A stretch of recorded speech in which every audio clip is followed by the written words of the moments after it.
Most people using OpenClaw have no idea what's actually happening under the hood. They set it up, it does stuff, and they just trust it. Honestly, that's pretty terrifying because once you understand how this thing actually is built, the 3 layers, the memory system, and the way it handles tools, you start to realize why it's so powerful and why it can go really, really wrong if you're not careful. That's what today's video is about. What's up everyone, welcome back. My name is Aliraj, and today we're going to talk about OpenClaw architecture. If you've been watching this channel, you've seen me set it up on AWS, walk through the onboarding, show you how to connect your tools, but I keep getting the same question in my DMs. How does this thing actually work? And look, I get it. Most tutorials just tell you what to type. They don't explain what's actually happening when your agent starts doing things on its own. And if you're going to trust an AI to run in the background 24/7, executing tasks, reading your emails, touching your files, you should probably understand what you're dealing with. So today I'm going to break down the full OpenClaw architecture. I'm going to keep this beginner friendly. I've got my whiteboard right here. By the end of the video, you'll actually understand how all the pieces fit together, why it's built the way it is, what makes it so capable, and what the real security risks are. This is the video I wish existed when I started this stuff. Let's get into it. So first off, in the blue, we have the gateway. This is the brainstem of the whole operation.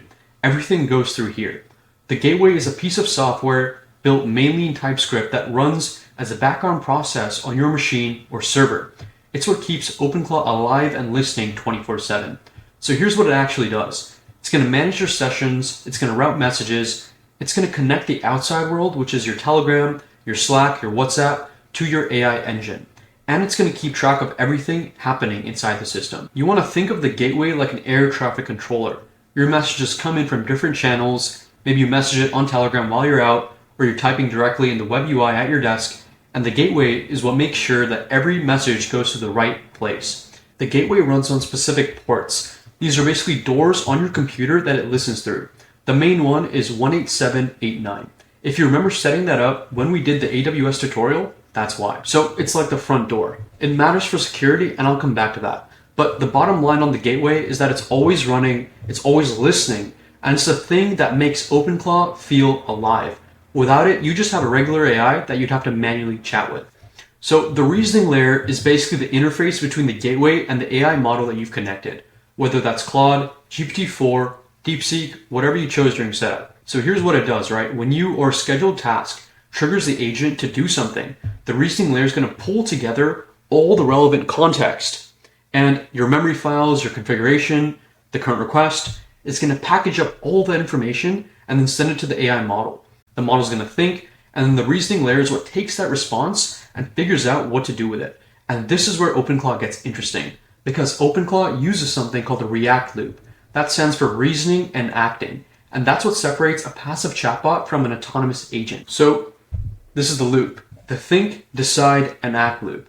And here's how it works in practice. The agent's going to get a task. Let's say summarize today's AI news. It's going to think real hard about the steps that it needs to take. It's going to decide that the first step is to search the web. So it acts. It's going to run the search. And then it's going to loop back. It's going to think about what it got. And then it's going to decide the next step. It's going to act again. And it keeps going until the task is done. It's not one shot, but it's a continuous loop of reasoning and action. And here's what makes this powerful and a little bit scary. You might give it one instruction, and it might take 5, 10, 20 internal steps to complete it, all autonomously without you asking at every turn. But that's the point. And you can see why you'd want to be careful about what you're giving it permission to do. All right, now the bottom layer. And this is where things actually happen in the real world. Now, as you can see, I've written API, skill, files, web, and terminal inside this execution box. That's because our execution environment is everything that OpenClaw can actually touch and interact with. This includes your local file system, because it can read and write files. The web, it can browse and scrape pages using a built-in headless Chrome browser. The terminal, it can run command line scripts, even external APIs. It can hit Gmail, Google Calendar, Slack, whatever you've got connected. And skills, which I will get to in a second. You can think of this layer like the agent's hands. The gateway is the control center, the reasoning layer is the brain, and the execution environment is everything the hands can reach. Please excuse my drawing skills, but this is where the architecture gets both incredibly useful and genuinely risky, because most software has very limited hands. So you can see I've labeled the hands is execution, the torso is the gateway, and the brain is the reasoning. So most software has limited hands. What does that mean? A calculator can only do math. Your email client can only handle email. But OpenClaw's hands can reach almost everywhere. Your files, your web, your apps, your credentials, and those hands are being directed by an AI that's making decisions on your behalf. And that's the core trade-off of this whole system.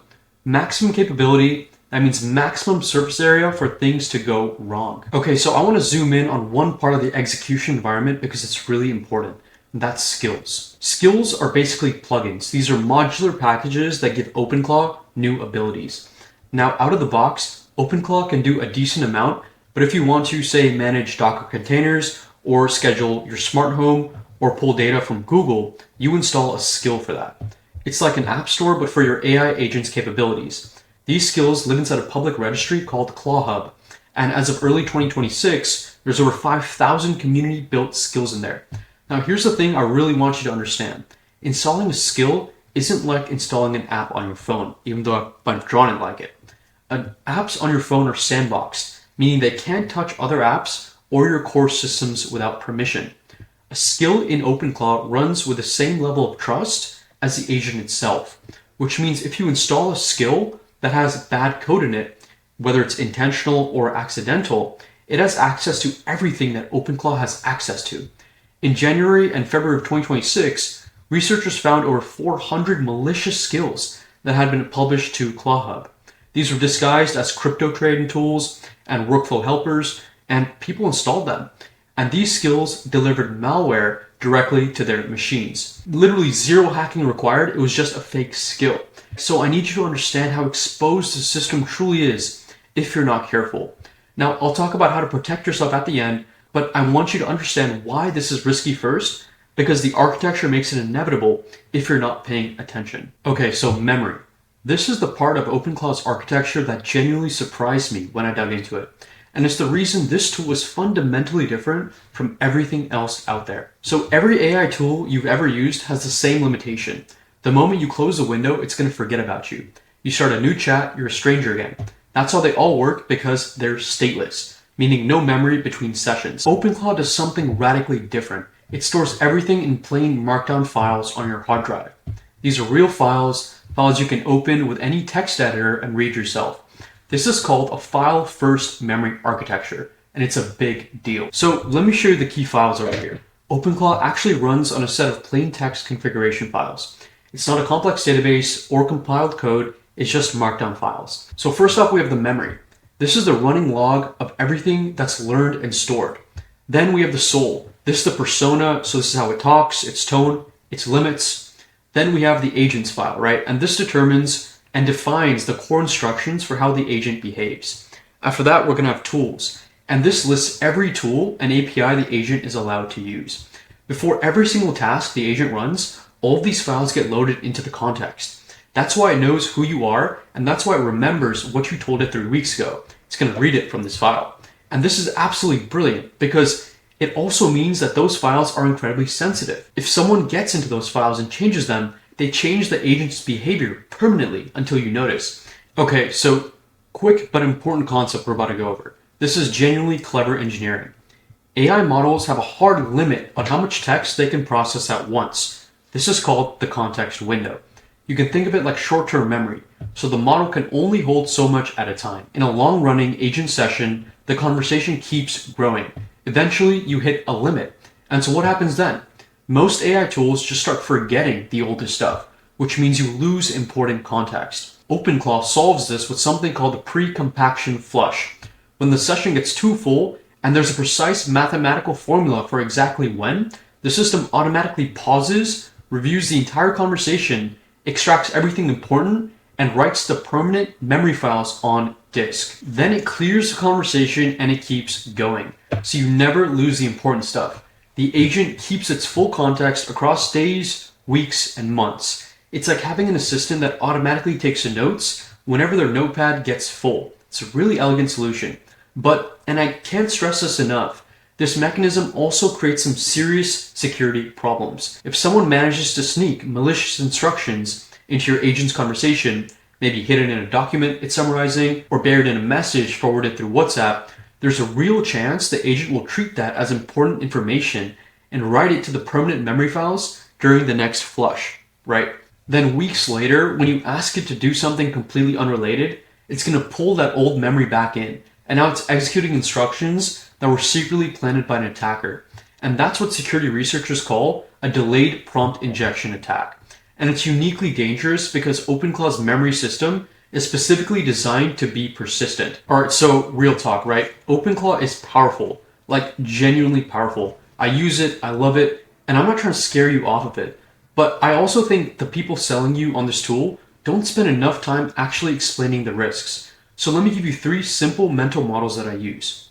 First is the open ports problem. Remember how I said the gateway listens on port 18789?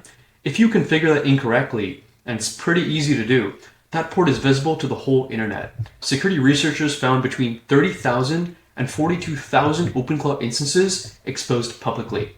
That means anyone could access those agents remotely with no authentication.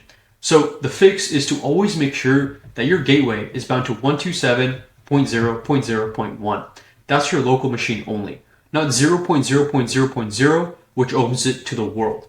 When I did the AWS tutorial, we set up specific security group rules for this exact reason. So second is the memory poisoning problem.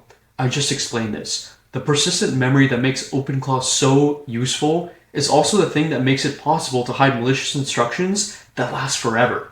So the fix is just be careful what you let your agent process. Don't let it summarize untrusted documents you just downloaded from some random site. Treat the documents that you pointed at the same way you treat a link you're about to click on your computer. And the third is the skill trust problem. Every skill that you install from ClawHub is code that runs with the same permissions as the agent itself. There's no automatic vetting process. You're just trusting the community. The fix for this is only install skills from verified publishers. So check the GitHub repo, look at how many real people are using it. If a skill got popular suspiciously fast, be skeptical. And now there are dedicated security tools like ClawSec, which is essentially a security watchdog skill that monitors everyone else. I would honestly recommend that tool for anyone running this in a serious capacity. Here's what the full system looks like when it's all running. Your messages are going to come in through whatever channel you set up, like Telegram or Slack. The gateway is then going to receive them and then route them to the right agent. The reasoning layer loads up your memory files, your configuration, your tools list, and then passes all of that to the AI model. The model then thinks, it makes a plan, and then starts a react loop, thinking, deciding, and acting, using the execution environment to actually do things. When it's done, it writes all the important stuff back to memory, and the gateway sends you back a response. That's the whole cycle from your message to the final response. It might involve 10 to 15 internal steps. It's browsing pages, it's writing files, calling APIs, and it's looping back to reconsider. This happens every time automatically. And that's why this feels like a different category of software. If you stuck with me through all of that, here is the TLDR. OpenClaw has 3 layers. The gateway keeps it alive and routes messages. The reasoning layer is where the AI does its thinking through the continuous React loop. And the execution environment is where it actually touches the world, meaning your files, the web, your tools. The memory system is what stores everything in plain markdown files, which is what gives it persistence across sessions. And the pre-compaction flush is how it handles the context limit problem. Skills extend what it can do, but it can also extend your attack surface. And the 3 of the biggest risks are exposed ports, memory poisoning, and untrusted skills.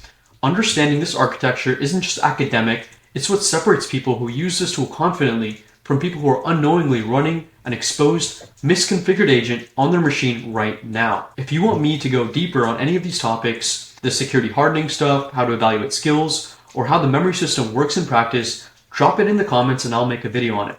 And if you got any value from this, hit the like button and subscribe if you want more stuff like this. I'm putting out AI deep dives every week. Thanks for watching, and I'll see you in the next one.